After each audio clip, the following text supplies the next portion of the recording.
This is the second demonstration of a dry graduated wash. And here I'll be layering over top of two previous washes. The last wash I did, which was a dry graduated wash using permanent rose, and a previous wet wash, flat wet wash using ultramarine blue. And I'll overlap them. So here you get an idea of the layering over top of the two different colors and the combinations we get. And again, you get to see a demonstration of the dry graduated wash. For this one, I'll be using Rose Madder Genuine, which happens to be one of my most favorite colors for a couple reasons. One is, well, I like the color, but also the pigment granulates as it dries. And then the other thing is it has a very nice odor, more so than any of the other colors, maybe because it's made from the madder root. Anyway, again, I drew the rectangle, and you get a bead going. You keep it wet and across there.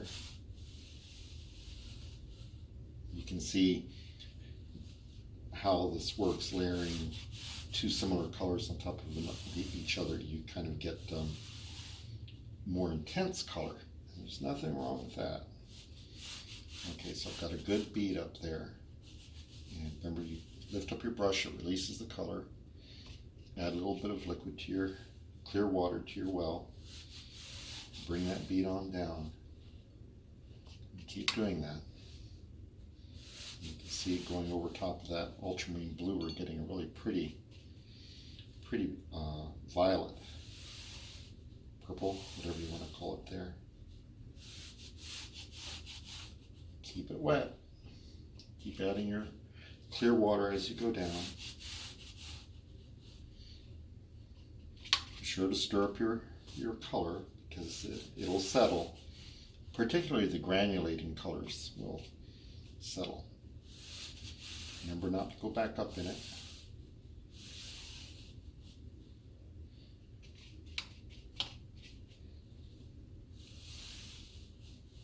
Later on, we'll be getting on to how these can be used to create form.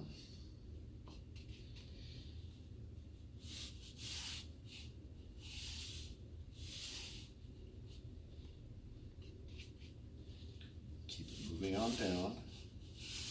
And as the color gets less saturated, you can add more and more water. You can see the granulation starting to develop there.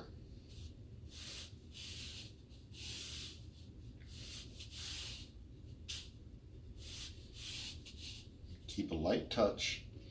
The lighter your touch, the more layers you can do. As you add more and more layers, particularly of different colors, your color becomes richer and richer. Blacks can be created by using a multitude of different colors on top of each other, and you get a very nice, rich, dark. See, we're getting to the point where I can almost start adding the water directly to the bead.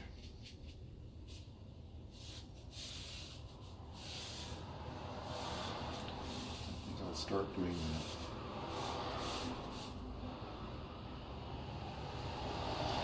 You dab your brush a bit like that, because you want that color to fall out of the brush and mix with what you've got on the paper already.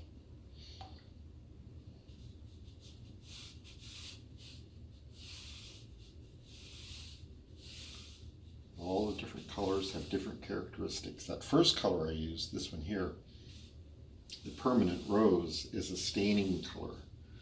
So it's easy to go over without lifting it again. That's one of the things that, as you work with watercolor, you kind of learn which ones you can go over more frequently. And you use those first, so that you don't have to worry about the lifting as much. And there, now we're almost down to nothing.